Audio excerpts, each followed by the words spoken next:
آخرت کی فکر کرنی ہے ضرور، جیسی کرنی ویسی بھرنی ہے ضرور، عمر یہ ایک دن گزرنی ہے ضرور، قبر میں میت اترنی ہے ضرور، ایک دن مرنا ہے آخر موت ہے، کر لے جو کرنا ہے آخر موت ہے، ہو رہی ہے عمر مثل برف کم، چپ کے رفتہ رفتہ دم بدم، ایک دن مرنا ہے آخر موت ہے، کر لے جو کرنا ہے آخر موت ہے، آنے والی کس سے ٹالی جائے گی، جان ٹھہری جانے والی جائے گی، روح رگ رگ سے نکالی جائے گی، تجھ پہ ایک دن خاک ڈالی جائے گی، تیرے ہی اپنے، تیرے ہی دوست، تیرے ہی گھر والے، تیرے ہی رشتہ دار، تیرے ہی اعزا، تیرے ہی اقربا، ایک وہ وقت آئے گا کہ تیری آنکھ بند ہوگی اور تم منو مٹی دفن ہوا ہوگا، اور کہیں گے کہ جلدی لے چلیے، جلدی اس کو غسل دیجئے، جلدی اس کو کفنائیے گا، جلدی اس کے نماز جنازہ کی تیاری کیجیے،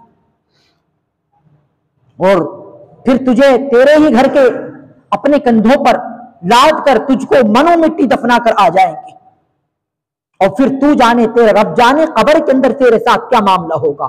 اگر آخرت کی تیاری کی ہوگی، نیک اعمال کیے ہوں گے، اللہ کو راضی کیا ہوگا، تو اللہ رب ذوالجلال والاکرام اس قبر کو جنت کا باغ بنا دیں گے، اور وہ قبر اس کے لیے اتنی کشادہ کر دی جائے گی کہ جہاں تک اس کی نظر جائے گی وہاں تک اس کے لیے کشادہ ہی کشادہ ہوگی۔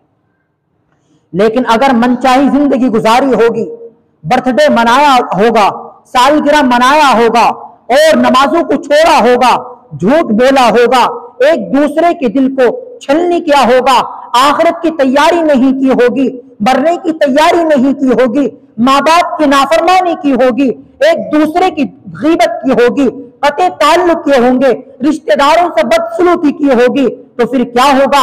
یہی قبر اس کے لیے جہنم کا گڑھا بن جائے گی، اور اس کے نیچے جہنم کا بچھونا بچھا دیا جائے گا، جہنم کا فرش اس کے نیچے بچھا دیا جائے گا، چیختا رہے گا، چلاتا رہے گا۔ روایت کے اندر آتا ہے اس کے چیخنے کی، اس کے چلانے کی انسان کے علاوہ، جنات کے علاوہ باقی سب ہر مخلوق سنے گی، چاہے وہ چرند ہو، چاہے وہ پرند ہو، چاہے وہ جانور ہو، چاہے وہ چوپائے والا جانور ہو، ہر مخلوق اس کی چیخ کو سن رہی ہوگی، اس کی پکار کو سن رہی ہوگی، اور اس کو قبر کے اندر عذاب دیا جا رہا ہوگا، اور اس کا ایک ایک سیکنڈ بہت بھاری پڑ جائے گا، اور اس کے لیے یہ قبر میں عذاب قیامت تک چلتا رہے گا، تڑپتا رہے گا، چیختا رہے گا، چلاتا رہے گا۔ لیکن اب پچھتانے سے کیا ہو، جب چڑیا چگ گئی کھیت، پہلے ہی آخرت کی تیاری کرنی تھی، اس کو معلوم تھا کہ ہاں ایک دن موت آئے گی، موت بالکل برحق ہے، موت کی پتہ نہیں موت کب آئے گی، اس کو پہلے ہی آخرت کی تیاری کرنی چاہیے تھی، نیک اعمال کرنے چاہیے تھے، نمازوں کی پابندی کرنی چاہیے تھی، لیکن غفلت کے عالم میں زندگی گزار رہا تھا، غفلت کے عالم میں زندگی بسر کر رہا تھا، موت آئی، موت نے اس کو منو مٹی سلا دیا، اور آج اس کے ساتھ قبر میں اللہ رب العزت فرشتوں کے ذریعے عذاب دلوا رہے ہیں، اور پھر اس کی چیخ و پکار اور جہنم اور قبر کے کیڑے مکوڑے اس کو ڈس رہے ہیں، اور اس کا یہ معاملہ قیامت تک چلتا رہے گا، اس کی کوئی فریاد رسی نہیں کی جائے گی۔ دنیا کے اندر تو نے ہماری بات پر عمل نہیں کیا، تو نے دنیا کے اندر رہتے ہوئے ہماری آخرت کی تیاری نہیں کی تھی، لہٰذا آج تیری ہم کوئی سنوائی نہیں سنیں گے۔ چنانچہ آج ہماری بیماری یہی ہے، بل تؤثرون الحیات الدنیا، ہم ہر معاملات میں دنیاوی زندگی کو ترجیح دیتے ہیں، اسی کی کامیابی کے لیے، اسی کے فلاح کے لیے، ہم اسی کے عیش و آرام کے لیے ہم اس کے اندر بالکل مگن ہو چکے ہیں۔ ہم سوچتے ہیں ہماری اولاد اس طرح کیسے ہو کہ وہ دولت اکٹھی کر لے، پیسہ اکٹھا کر لے، آخرت کو بھول جاتے ہیں، دین کو بھول جاتے ہیں۔ لیکن یاد رکھ لینا، ہم دنیا داری کو رکھتے ہوئے، دنیا داری کا خیال کرتے ہوئے کہ سوچ لے چلو یہ بھی کر لے، دنیا داری ہے، چلو یہ بھی کر لے، دنیا داری ہے۔ یاد رکھ لینا، جنت کے اندر دنیا دار نہیں جا سکیں گے، جنت کے اندر دیندار جائے گا۔ ٹھیک ہے تم دنیا داری کو کر لو، تمہارا حشر تو فرعون کے ساتھ ہوگا، تمہارا حشر تو قارون کے ساتھ ہوگا، تمہارا حشر تو حامان کے ساتھ ہوگا۔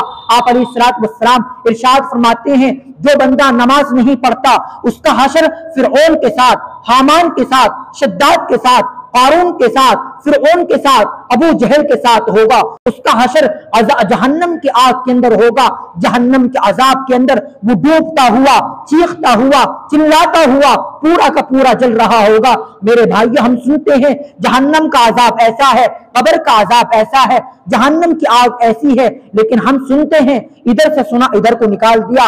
ذرا کوئی بندہ 5 منٹ اپنے ہاتھ کو آگ کے اندر ڈالنا کوئی گوارا کر سکتا ہے؟ نہیں کر سکتا. جبکہ جہنم کی آگ, بخاری شریف کی روایت ہے, آپ علیہ السلام ارشاد فرماتے ہیں جہنم کی آگ اس دنیاوی آگ کے مقابلے میں 70 درجے بڑی ہوئی ہے.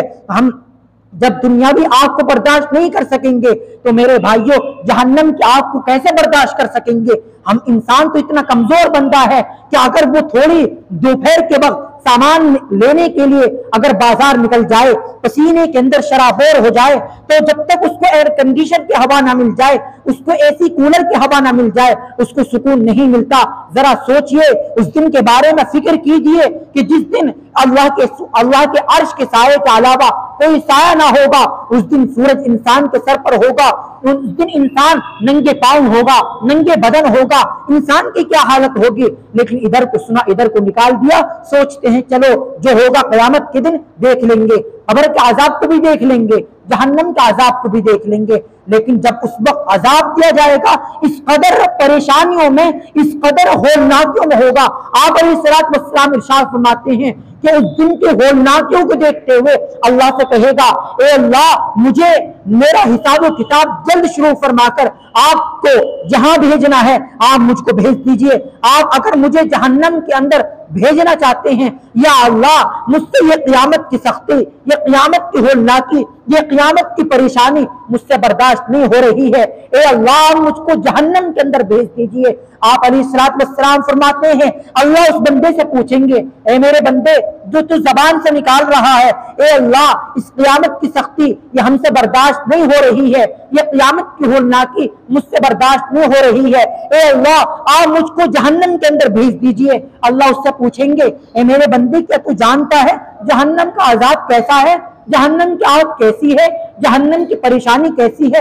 اللہ سے کہے گا یا اللہ مجھے سب معلوم ہے, لیکن یا اللہ اس سورج کی گرمی, اس سورج کی تپش جو مجھ کو پریشان کر رہی ہے, یا اللہ مجھ سے برداشت نہیں ہو رہی.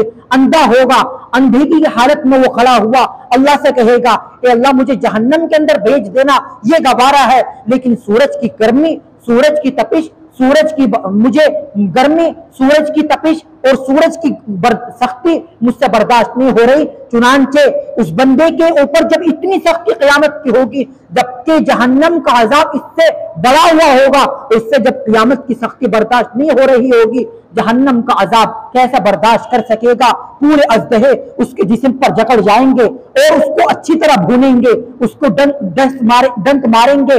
روایت کے اندر آتا ہے جب ایک جہنم کا بچھو جہنمی کو جب ڈسے گا 40 سال تک اس کی سوجن کو وہ محسوس کرتا رہے گا. روایت کے اندر آتا ہے کہ جہنم کے اندر ایک غار ہوگی جس کے اندر صرف بچھو ہی بچھو ہوں گے, ایک غار ہوگی جس کے اندر صرف سانپ ہی سانپ ہوں گے, لیکن یہ جو بچھو ہی بچھو ہوں گے, اس غار کے اندر بے نمازوں کو ڈالا جائے گا جو نماز نہیں پڑھتے تھے, جو نمازوں کی پابندی نہیں کرتے تھے.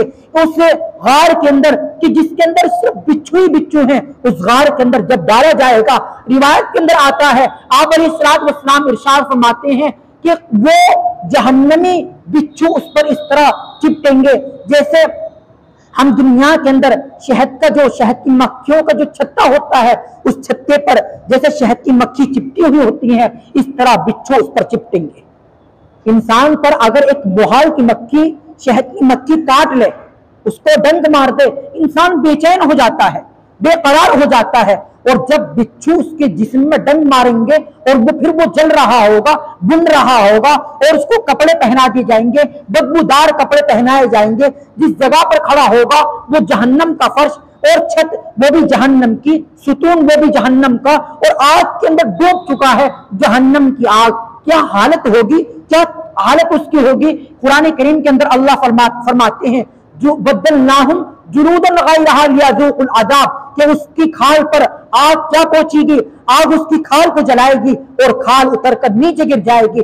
پھر ہم خال کو حکم دیں گے بدلناہم جلودن غیرہا، اے خال تو اور دوسری نہیں آ جا، لیذوق العذاب، یہ اس لیے کہ تاکہ وہ عذاب کا مزہ چکھتا رہے۔ کھال جلتی رہے گی، اللہ نہیں کھال تبدیل فرماتے رہیں گے، کھال جلتی رہے گی، اللہ نہیں کھال تبدیل فرماتے رہیں گے۔ یہ حشر اس کے ساتھ ہوگا، موت حیا لا یموت فیہا ولا یحیا، سورہ طٰہٰ کے اندر اللہ فرماتے ہیں موت و حیات کے کشمکش میں ہوگا، لیکن نہ موت اس کو آئے گی بلکہ یہی پریشانیوں کے عالم میں، عذاب کے عالم میں ہوگا۔ انسان کو کیا اپنے سے اتنی محبت نہیں کہ وہ خود کو ان جہنم کے عذاب سے بچا سکے اور آخرت کی تیاری کر لے، نیک اعمال کر لے۔ ہارون رشید ایک مرتبہ اپنی بیوی زبیدہ خاتون کے ساتھ آپ ٹہلنے کے لیے نکلے، آپ نے دیکھا دریا کے کنارے بہلول رحمت اللہ علیہ بیٹھے ہوئے ریت کے گھر بنا رہے تھے۔ حضرت ہارون رشید نے بہلول رحمت اللہ علیہ سے پوچھا، اے بہلول تم کیا کر رہے ہو؟ تو بہلول نے جواب دیا، میں گھر بنا رہا ہوں۔ اچھا گھر بنا کر کیا کرو گے؟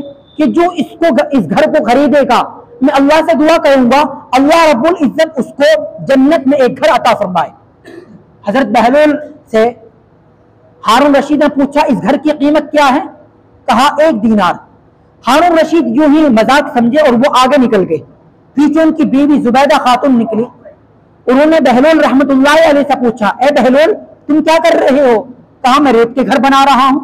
کہ اچھا اس کا کیا کرو گے؟ کہا جو بندہ اس کو خریدے گا میں اللہ سے دعا کروں گا اللہ رب العزت اس کو جنت کے اندر ایک محل عطا فرما دے۔ کہا قیمت کیا ہے؟ کہا قیمت 1 دینار ہے۔ زبیدہ خاتون نے وہ محل لے لیا، بات آئی گئی ہوگی۔